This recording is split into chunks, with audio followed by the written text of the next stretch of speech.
Genesis chapter 15. Sometime later, the Lord spoke to Abram in a vision and said to him, "Do not be afraid, Abram, for I will protect you, and your reward will be great." But Abram replied, "O sovereign Lord, what good are all your blessings when I don't even have a son? Since you've given me no children, Eliezer of Damascus, a servant in my household, will inherit all my wealth. You have given me no descendants of my own, so one of my servants will be my heir." Then the Lord said to him, "No, your servant will not be your heir, for you will have a son of your own, who will be your heir." Then the Lord took Abram outside and said to him, "Look up into the sky and count the stars if you can. That's how many descendants you will have." And Abram believed the Lord, and the Lord counted him as righteous because of his faith. Then the Lord told him, "I am the Lord who brought you out of Ur of the Chaldeans to give you this land as your possession." But Abram replied, "O sovereign Lord, how can I be sure that I will actually possess it?"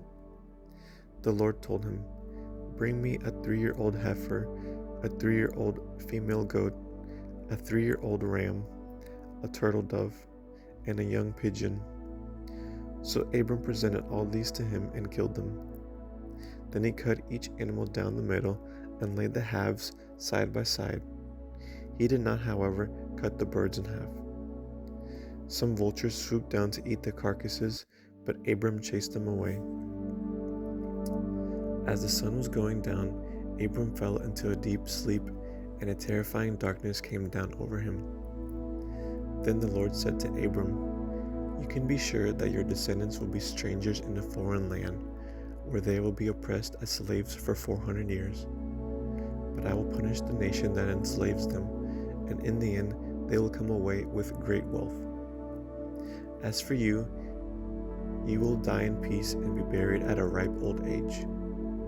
After 4 generations, your descendants will return here to this land, for the sins of the Amorites do not yet warrant their destruction." After the sun went down and darkness fell, Abram saw a smoking firepot and a flaming torch pass between the halves of the carcasses. So the Lord made a covenant with Abram that day and said, "I have given this land to your descendants, all the way from the border of Egypt to the great Euphrates River, the land now occupied by the Kenites, Kenizzites, Cadmonites, Hittites, Perizzites, Rephaites, Amorites, Canaanites, Girgashites, and Jebusites." End of Genesis chapter 15.